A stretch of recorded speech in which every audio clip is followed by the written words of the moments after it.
everyone, and welcome to Screams After Midnight. I am Peter, and that's Tim looking up at something. There's something in the wall. No, so we're talking about horror movies on this show, and it is the Christmas season, so Merry Christmas. This is going to be our last episode before Christmas, I believe, if my scheduling worked out right. Oh, alright. No, it is. Christmas is Monday, so this will be up later in the week, and yeah, that's right. Oh, I thought Christmas only came once a year.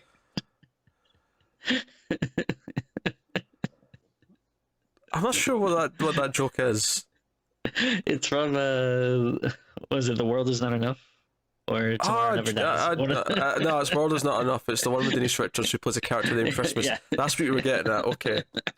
You were making a female orgasm joke. That's what we were getting there.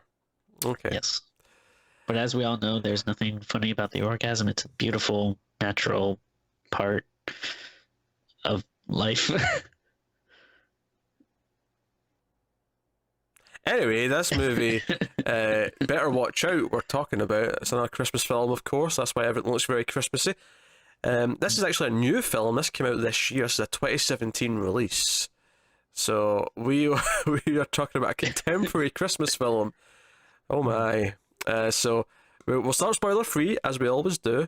What's going to be interesting for this, because I feel like the main plot of the movie is a spoiler, because it starts off very differently. And I didn't know what this movie was really about. I had not seen any trailers. I had not looked at anything like that. Same. So it duped me successfully in that sense. I'll say that much. I did not know about the change in sort of dynamic and what it was actually doing. So it's kind of hard because I had a couple of people ask me about the movie, like, oh, like, is it worth watching? And then it is kind of hard to like dance around some of the questions and stuff without really giving much of the plot away.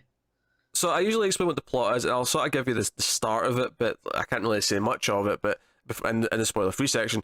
But you have this kid named Luke, who's going to be babysat. He's 12 years old, so he's a little bit old to be babysat, but whatever. He's going to have a babysitter named Ashley, who is coming by. Parents are going out for a Christmas party of some sorts, and he wants to make the moves on her. Despite the fact that she's, 17, 18, he thinks he's got a shot. And the movie's kind of about him trying to do that. But eventually, of course, people start showing up at the house. There's like a strange figure outside. Someone slashes the tires to her car, cuts the phone lines, all that kind of thing. And, oh shit, the house is under siege, and she has to protect them. That's kind of at least how the movie starts. It kind of develops into something else as it goes on, but that's kind of where it kicks off. So I guess I'll ask the question. And again, you can't really talk about most of the movie yet, so this will be a short spoiler-free section probably. But Tim, what did you think of Better Watch Out? I was really looking forward to this. I like you. I didn't really know much about it. I don't even think I checked out the trailer. I think all I knew was the poster, and the poster is interesting. And the poster I'm referring to is the one where someone's holding a baseball bat and wearing a Christmas jumper or a Christmas sweater. Sorry for you colonials. I'm not sure if I saw that one.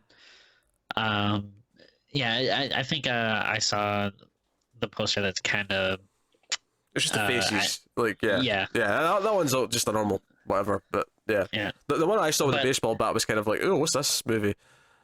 Yeah, but I've heard I haven't heard people saying that they loved it, but I have heard people talking about it, so it did seem like something that was kind of noteworthy, getting some buzz, so I was excited for it, but I don't know, to be honest, I really wasn't that crazy about it. I can't really say that I was bored, so like, in all fairness, like, it kept my attention. I was interested in it throughout, but again, it's kind of hard without getting spoilers. So I guess I'll just say, like, the characters really bugged me, and there was some problematic stuff that I don't know. Honestly, kind of like felt pretty like icky. Yeah, me. No, we'll get into all of that. It's a conflicting movie. What was funny actually is the movie was starting. I was getting like some weird vibes of I've just done this with the babysitter, and it's not even the exact same plot, but just the idea you've got this kid who's got the hots for his babysitter. I was like, I did this in Babysitter, and it was instantly better because it was more fun, and it was nowhere near as creepy as this kid is. This because in the Babysitter, he has the hots for her, but he never has he's not trying to do anything. He doesn't think for a second he's got a chance with his 18-year-old babysitter. Whereas in this movie, Luke actually has a plan. He wants to make the move. He wants to try and kiss her during a movie and stuff, and it's really cringy. Yeah, and there's a big difference between when you have like a young character or whatever, and they have like a little crush or they're infatuated with someone. It's there's kind of like a point where it's like, oh that's kind of cute or whatever, and it's normal. Like it makes sense. Yeah. But then there's like a real like creepy he's a young kid who's trying to seduce her, and that's when it gets to be like, oh, like no, this feels wrong. He's lighting candles, and he's intentionally making it so the lights are dim, and he's got a horror movie on to lull her into a state where she wants to be taken care of. Like he's actually talking like that, and it's like this is really cringy, and it's obviously not going to go well. So, but yeah, obviously more than that when we get to spoilers. But so that's the I don't regret watching it. I think it was I think ultimately I'd say it's a pretty okay movie, but I think I like a lot of the ideas more than I like how it ended up. And honestly, I think the biggest problem is that Luke, the main kid, I think, but maybe he's acting, and certainly how he's written, I just don't think he quite works for what the movie's doing with him. Yeah, I'd agree with that. I really wasn't a big fan of him. I think that he could have been much better cast. Someone who had the right kind of charisma to pull off what the movie wanted of him. Yeah, and I do agree that there are twists and stuff in this movie that you wouldn't expect, and while I might not necessarily like it, I do think it is unique. It's not something that I've seen before, so I will give it credit for that, I guess. Yeah, to an extent. I'd say I've seen something kind of similar in a weird way, but not nothing as specific as this. Yeah. There were some things I had problems with early on, but they kind of become irrelevant once the movie revealed what was happening. If that makes sense, there was some stuff. Oh, this doesn't feel right. But then when it revealed what was actually happening, I was like, okay, well that makes kind of sense now. So that's fair enough. I'm trying to think if I can say something. Let me just say, and I think you kind of mentioned it too. It's just to be as general as possible. I did not like the ending. It kind of felt like a bummer to me. Okay. We'll talk about the ending in detail. There's actually one part of the ending I really like. Okay. There's one part that I really, really like. But yeah, so I actually think Olivia DeJonge, I don't know how to say her name. DeJonge. Okay. She's not Delivery. But she plays Ashley, the main teenage girl, the babysitter. I think she's not bad. She's okay. She carries the movie fairly well. She's likable enough without being too stereotypical or anything like that. So yeah, no, that kind of works. What's funny though is she was in a little movie called The Visit. Ugh. And funnily enough, Luke's best friend Garrett, who's in a lot of the movie as well, it was also in The Visit. They were brother and sister in The Visit. They were the two main characters. So this was a weird reunion of that movie.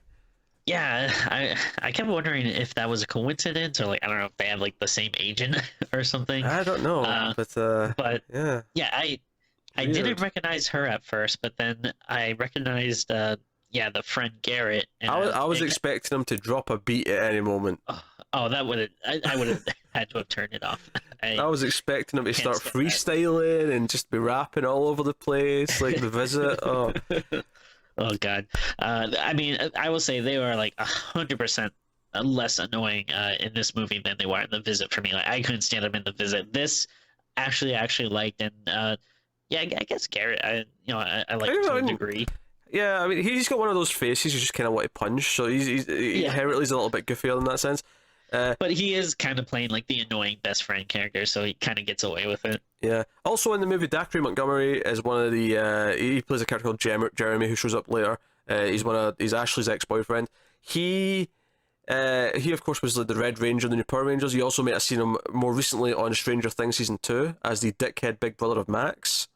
Oh, so that was him. Yeah. You were thinking about it, but you weren't sure. Yeah, that was him. Well, no, I watched this with Melissa, and she said that like she's like, oh, that's like the older brother from Stranger Things, I think, and I was like, I can't recognize him without like the mullet and the half stash. No, that was him.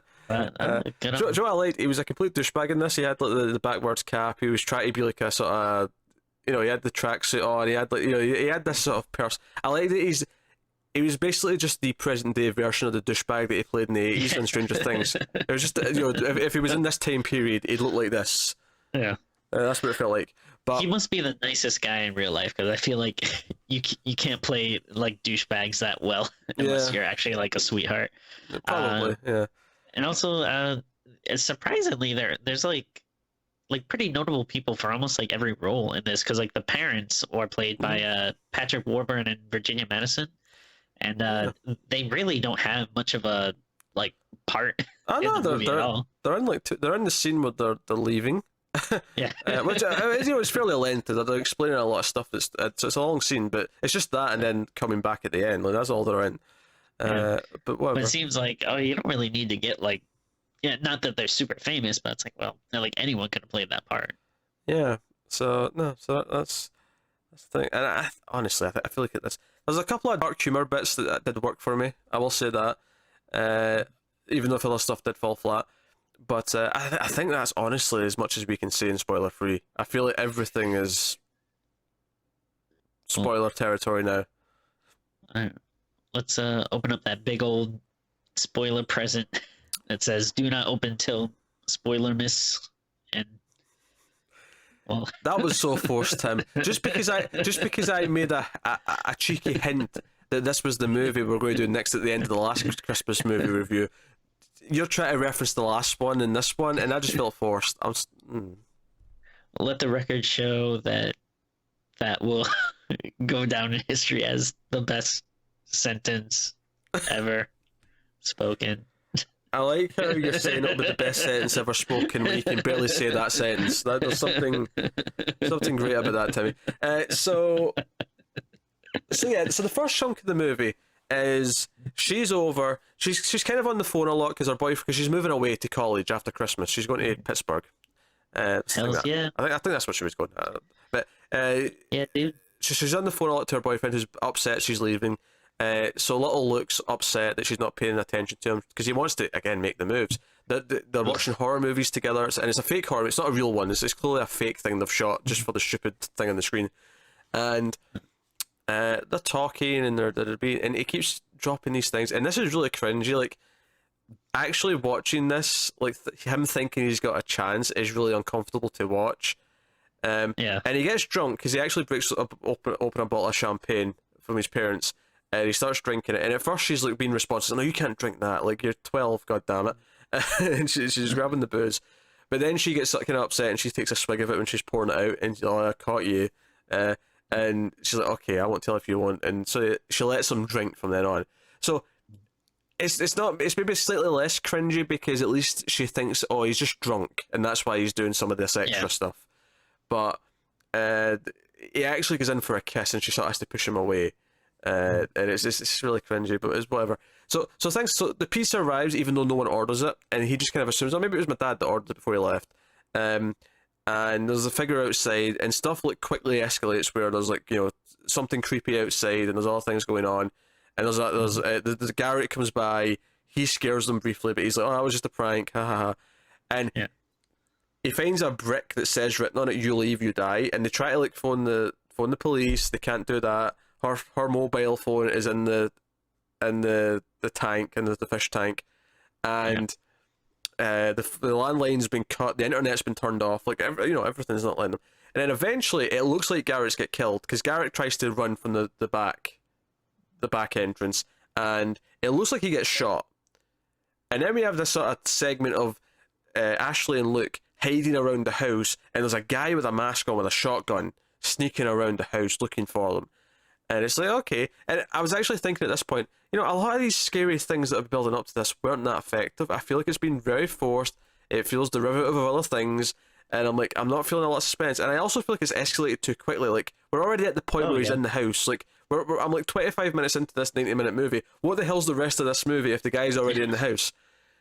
Yeah. But sure enough, there's this twist where it's actually Garrett that's got the mask on, the ski mask, and he's got the shotgun. And he faked his whole thing. And this was all a ruse. This was the two of them. This was all one giant prank to make her scared, so that he had more of a chance to have sex. Or well, maybe not have sex, but yeah. Second base, I believe, was the phrase she used. Yeah, and you don't realize it, but like earlier on in the movie, at the beginning, before all this happens, like you see that he's online looking at like some Wikipedia entry or something about how, fear is more likely to make like a woman like excitable and horny. I don't know. I guess more susceptible like to a 12-year-old advances or something. Yeah, this is the thing, like, because obviously in a couple of minutes this is not a big deal in the same way because of where the movie goes. But up until this point, I'm like, movie, I can't. You're asking me to get behind this character who seriously thinks he has a chance with this girl, and all this girl's doing by rejecting him is saying, no, I'm not a paedophile. I can't root for him to succeed. It doesn't work like that. It worked much better in The Babysitter because he wasn't actually trying to do it for a start. He just had the crush, so it was sweet and it was kind of goofy and fun, and it was realistic to an extent. And it's kind of like relatable. Like I feel like a lot of kids growing up, have a crush on someone's like a older sister or I don't know, like an older person at school or something, and then here it's kind of creepy, it's kind of cringeworthy. But then she finds him out, and she even calls him out, and it's like, well, you thought you could do all this just to maybe get to second base with an older girl? Like, she's like, so again, she's feeling quite mature, and she's tried to protect him up until this point. And then it's all revealed that this is what's happening, and she's like, I'm so mad, I'm calling your parents. Again, normal thing to do in this situation. This kid has been proper creepy, it's been dangerous. He even got his dad's gun out and was moving it around, and, Garrett was going around with a real shotgun. This was a whole thing. Yeah. And she stormed. There you go. Oh, I was just gonna say, like, yeah, when you look back on the plan, like, were they that confident? Like, what would they have done if Garrett was walking around and she like decided to bash his brains in with a brick or something? Yeah, which could have happened.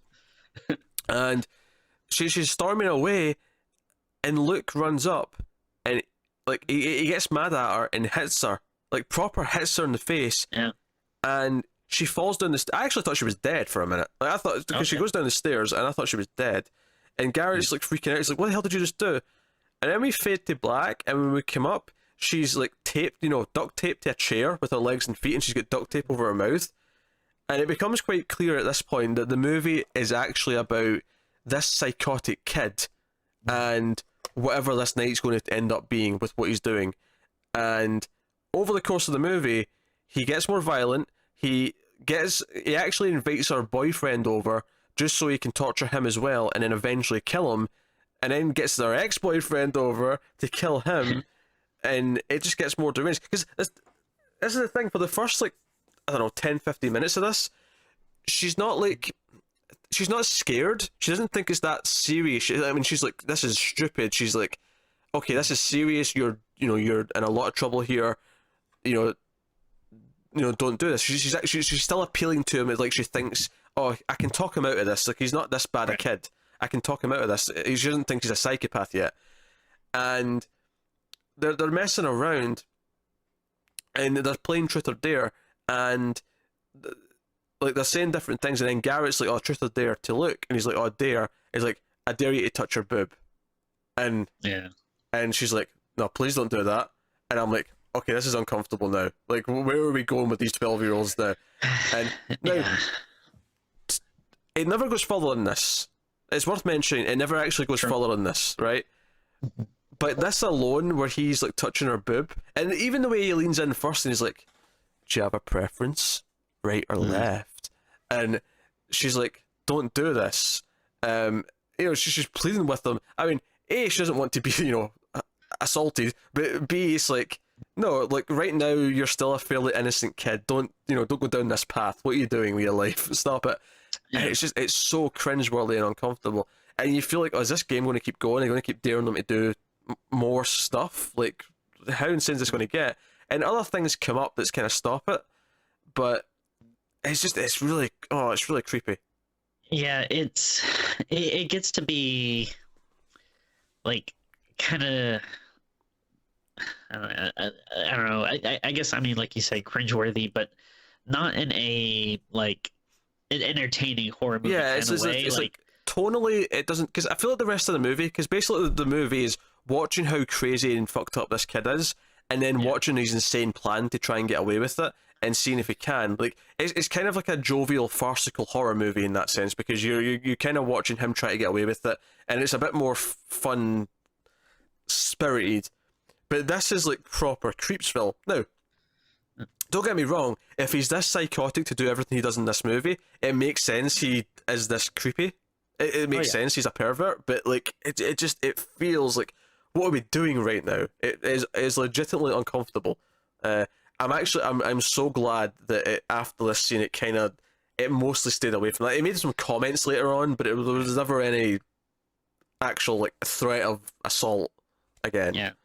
And like I hate to be too much of a bummer or anything, but I like honestly it was kind of hard I think to watch this without thinking about all of the real life like stories we've been hearing about like the last couple of months that have kind of been like surfacing Yeah, a lot about sexual harassment and stuff, and it's like I'm sure the movie wasn't thinking about that stuff, and obviously it had been made before we started hearing like a lot of these accusations in Hollywood and stuff, but I feel like it's real bad timing for a movie like this that is essentially about a man who feels that he can do whatever he wants to get what he wants from this woman. It's like yeah. Even if he is it's 12, yeah, which it's shitty in a lot of different ways. like I say, I think the biggest problem, because see, if you want to go down the creepy route, like he is someone who wants to like be like a rapist, right? And admittedly, I feel like that's a really dark, serious movie to do. But if you wanted to Yeah, make that movie and explore that idea, like I wouldn't necessarily say that's not something you should try if you think you've got the right way of doing it. I think in this movie though, it's just tonally so out of place with the otherwise kind of light-hearted kind of thing. I mean, yeah. it's a black humor, it's like a black comedy horror movie, but it's like this It doesn't fit with it this moment. yeah, like it like there are instances where it's like, yeah, this is proper like disturbing, and I don't like it to. Oh, hey, like this was like a fun, like Like, kind of cool kill scene. yeah, Like, if it was all proper disturbing, that'd be fine. But 20 minutes later, they've got the boyfriend tied to a chair, and he literally home alones him to death with yeah, a paint can from swinging it down the thing. Um, which it's funny because you see you don't actually see it, which is kind of a shame. Which is, it's R-rated, so there's no reason why we shouldn't see it. But you just see like the explosion of paint and blood, and it's just like all the yeah, red and yellow mixing together, which is kind of a fun visual. But like I say, that whole like I dare you to touch your boob scene, it was just kind of like really uncomfortable. Um, yeah. and her response to it afterwards, because he says something like, "Oh, how did you like that?" And it's really creepy. It's like I feel like a little boy was touching me. I'm like, okay, yeah, give him the zinger. Like he deserves to be The put down. Like, yeah, So, I would say there are two big problems with this movie. So the first one being that, yeah, like we've just that weird everything that creepy we've just been stuff. talking Yeah, about, yeah. But then I feel like the second part is if you're gonna do that, fine. But I need like moments of relief and comeuppance where you see this asshole get what's coming to him, and you get a few things, but not really. Like well, especially that's not actually to the that's actually why I like. There's one thing I really like in the ending, because I actually think it has balls to sort of pretend that he's going to get away with it all, because he makes the ex-boyfriend write what turns out to be a suicide note before he hangs him, and yeah. basically his plan is to like cover it all up. He puts like other fingerprints from the various dead bodies. You actually think he's killed Ashley because it looks like he's slit her throat, and we find out at the end though that she's actually used some of the duct tape to help her, stay alive, right? But he's done this, and his plan is to go to bed. And as far as he's concerned, or his parents are concerned, he was asleep while all this carnage happened, and he has nothing to do with it. He doesn't know what's going on. and the parents come home. The mum screams, runs up and gets him, and there's a sort of.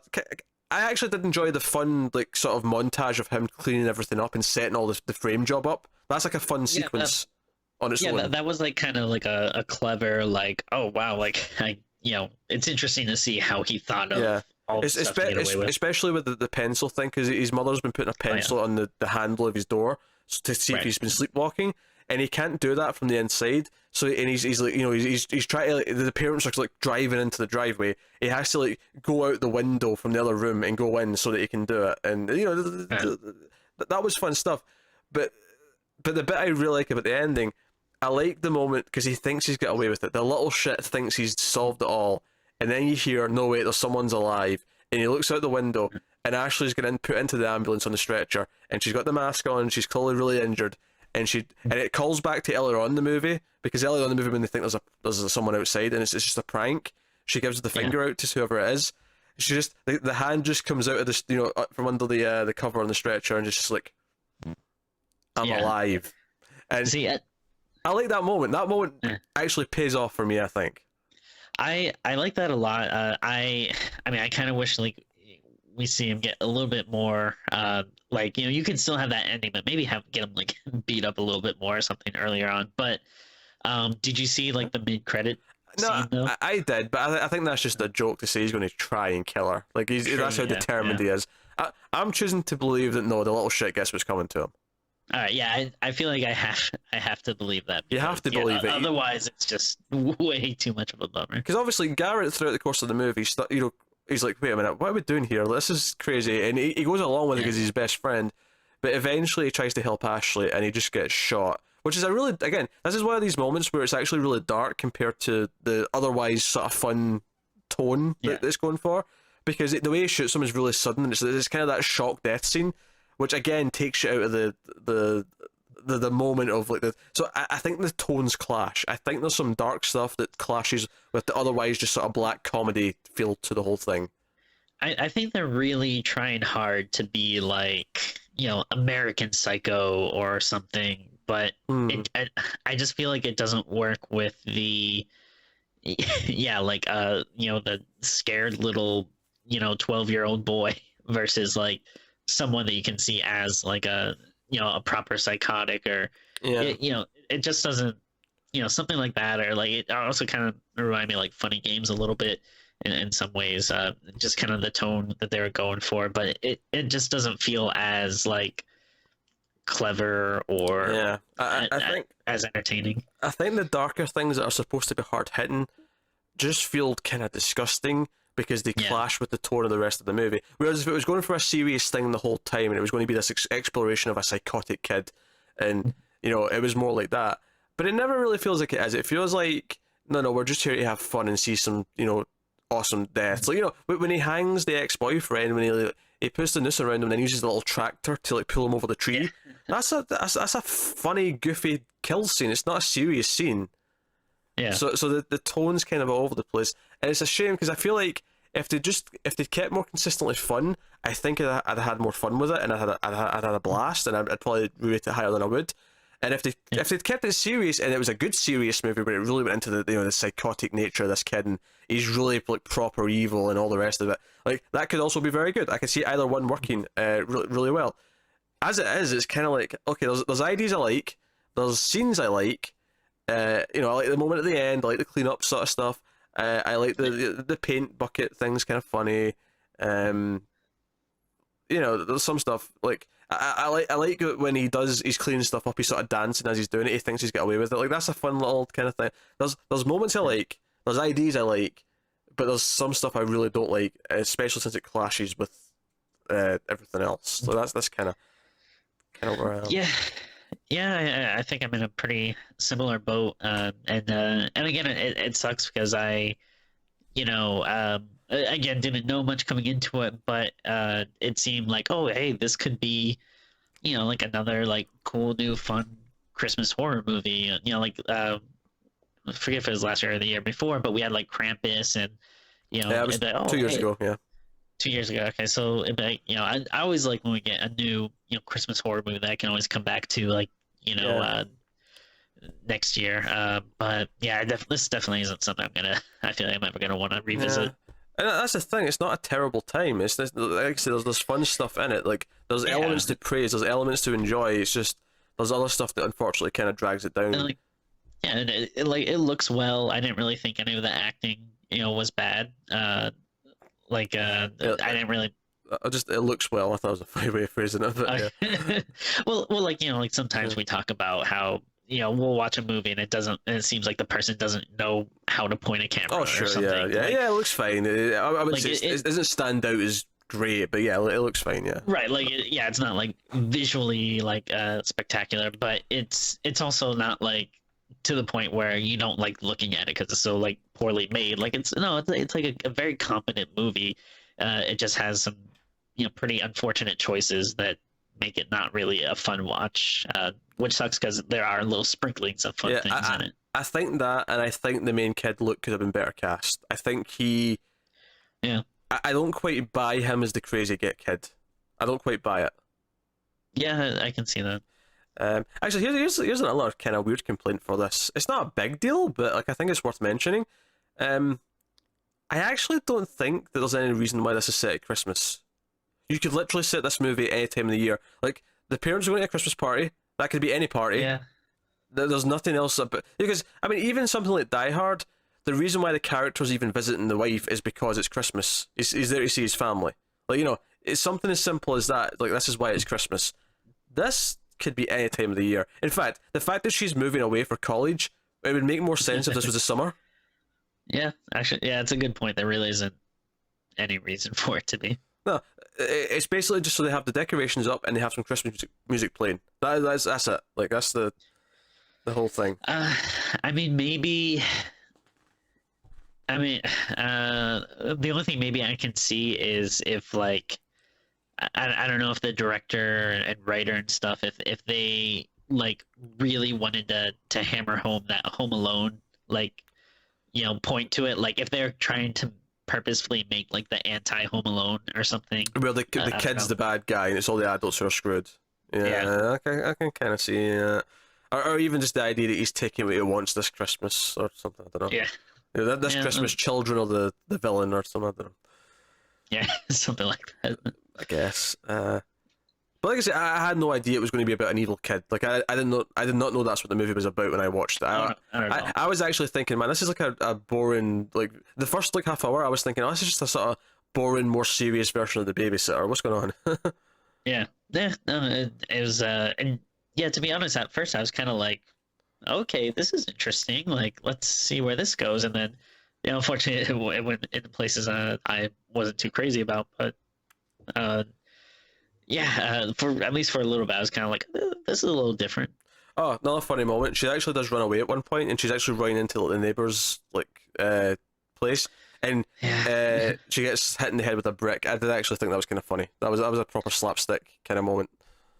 it, yeah. I mean, I feel like it could be funny, except for if the fact that I wasn't rooting so much for this character and like Ah, true. hated the kid so much that I was kind of like, God damn it! I think this is another example of the tone problem where this moment would play great if I was just having fun, but Yeah, because definitely. because we feel that she's actually been victimized in a bad way, you do Yeah. actually like the comical stopping of her getting away, kind of stings a little bit. No, I get what you're saying there. It does. Honestly, like I mean, I don't know if this is like sexist, but if it was the boyfriend, I probably wouldn't have had a problem with it at all. Like I probably would have thought, We didn't really care about him. He was just kind of introduced quickly and then killed, yeah, not too much after. But he also gets like hit in the face with a bat a couple of times before yeah. they tie him And up. he gets the pencil in the cheek. Actually, was a pretty gruesome scene. I was like, "Ugh." Yeah, that's pretty gruesome. Yeah, no, that's fair. Like I said, the brick scene is I think is funny visually, but I actually completely agree that it would work even better if I was just having like if that was the tone throughout because it's slapstick. Yeah, It is yeah, pure slapstick when she gets hit in the head with the brick. yeah. So no, yeah, the tone's just all over the place. Yeah. Oh well. Oh boy. Yeah, it's a real mixed bag. Look at the cat tail, just in no way, just he doesn't care. He probably hears powering on the mic as well. Yeah. Okay. Anyway, so That's the gist of my thoughts. Like I said, I do want to emphasize that I didn't have a terrible time watching it. Like I don't regret watching it. It went in quick enough. I didn't feel like Right. I actually think the pacing is the worst in the first half hour because they're pretending it's like a home invasion movie, and it feels like a really bad home invasion movie. Once it spins though, and it becomes what it actually is, the pacing's actually okay. The pacing goes in at a reasonable rate, I think. Yeah, I'd agree with that. And again, yeah, it did keep my attention, and like, yeah, I can't say it was like boring or that it dragged, or yeah, like you said, I'm not really like angry that I watched it or anything. Yeah, yeah. So I guess that I guess that's better. Watch out. Cat's gone up there now. He's actually scratching himself behind my ear. That's just rude. So that's better. Watch out. So I guess we'll rate the movie, Tim. I guess that's what we're doing next. Uh, yeah, it's a little tough. Yeah, because again, like it's not like to the point where it's like so poorly made that I want to get it like a super low score, but and there were like the brief moments of like fun and a few interesting ideas. So I think I'm gonna give it a 4. Like not like it's not terrible, but yeah, I mean, yeah, we just talked about there's some weird, unfortunate stuff in it, but it's not like the Yeah, worst made movie or anything. yeah. I don't know. I feel it. It's tough to kind of like rate stuff like this. Like, It is. Yeah, it's weird. We've had two tough movies to rate in a row. Um, because my instinct, honestly, at first is to say 5. yeah. Is to split it right down the middle because it has positives, it has negatives. Um, and I feel like most things I give a 4, I flat out had a bad time watching. Like I get no enjoyment out of them. Uh, yeah, that's fair. Whereas Uh, this, there's enjoyment. I can't really recommend it. I can't put it in the positive side, but I don't really want to put it in the yeah. negative side either. It's definitely, yeah. I think, but then that boob scene did really bother me. I think I that's don't. like the tipping point for me, where Yeah. if it was just like, if it was just the fact that, oh, I didn't love it, but I didn't hate it, had some good, some bad, then I would give it a 5. But just the fact that the bad stuff is like stuff that's particularly like gross, especially like with everything that's going on right now, I feel like that's what kind of dips it under for me. I'll go 4.5. I'll go slightly higher than you, but I won't quite hit the 5. That's fair. I think I'll hit there. Yeah. So, um, so yeah, there you go. That's better. Watch out. Well, uh, they were right. I mean, they told us we. yeah. No, It's a better that's watch true. out. That is our final. Well, it's not a final movie of the year, but it's a final Christmas movie. Next week, of course, we do have one movie for New Year's that'll be done, but the other we'll actually have 3 episodes next week. Tim's scared here, but 2 of them won't be movies because it's the end of the year. So the 2 that we do next week, other than the movie for New Year's, which will become after those, is the top 10 and the worst 10 horror movies of 2017. So Tim has homework. He has to go and write his lists, and Interesting. then we form our combined list together and give our Streams After Midnight definitive top and bottom 10 of the year. So that's 2 separate videos that will be up next week. So you can look forward Yeah. to that. It's always fun to do these at the end of the year. I always enjoy Yeah. looking back and Yeah. picking my The, options. I tell you what. I'll go ahead and say this has been kind of a. I'm gonna leave horror movies out for now because we'll say that for our videos. But I think this has been kind of a shitty year for movies. I was trying to think of like my top 10 list for movies in general, and Yeah. usually it's like a pretty easy like, oh well, this of course, and I was thinking here, I have a definitive, like I have a definite top 3 that's like, all right, I those are easy, no questions. But I think I agree so far. There's a bunch of movies I still need to see, which could completely true, yeah. change Yep. change the way I'm looking at it. But at least right now, because I'll be doing my top 10 movies in general for Gigawatts with Matt over the next couple of weeks, and I feel like right now, like I like all the movies in my top 10 because I do it over the course of the year. I just have a rolling like ranking of the movies of the year, the whole year, so it's easy for me. I just go and look at my list, but. And I feel like my top 10, like I like all the movies on it, but I feel like the movies that are in like the 10 to like 7 or 10 to 6 slots wouldn't normally be in the top 10. They'd be like the mid-teens, and there's maybe not as many heavy hitters this year that I really enjoyed. But like I said, there's stuff still to see, some of which I won't see till after the new year, unfortunately. But that'll be, maybe we revisit the best movies for Oscar season and do our own award show, which we might do. Ooh, the fuzzies. The fuzzies, that's what we're going to call them.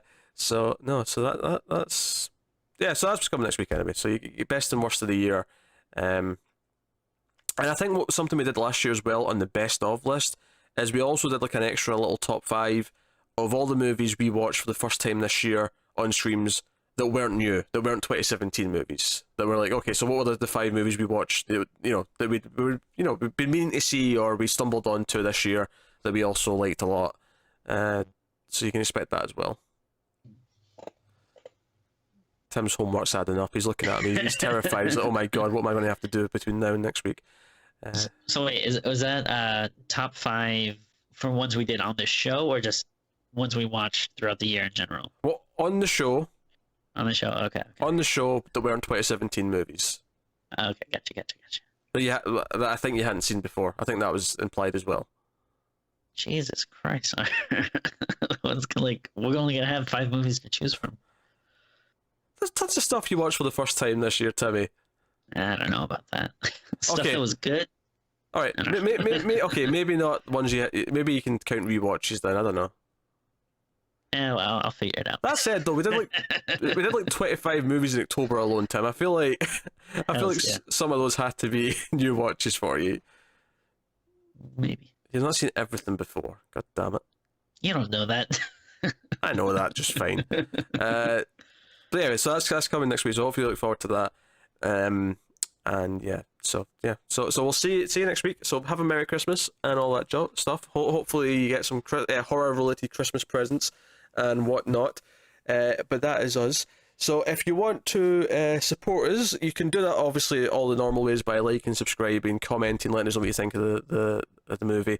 But obviously you can more directly, you can go over to patreon.com/MailofUsTV and support us there in terms of financials, Christmas bonus, that kind of thing. But you get access to stuff. You get to do the monthly vote at the $5 tier, as well as submit movies to the Crypt, which is a sort of user submitted to-do list for our patrons. You can actually, everyone can see the list though. There's a link in the description below, along with a link to the Patreon itself, and you can so you can see that list. Everyone can see that, but if you're a $5 patron, you can actually add movies to it, and every so often we'll pick one and do it, or maybe put them in a vote or whatever else. So fun things. And that is it. So otherwise, guys, thank you very much for watching or listening. We always appreciate it. So once again, have a very nice Christmas. We will see you next time. Goodbye.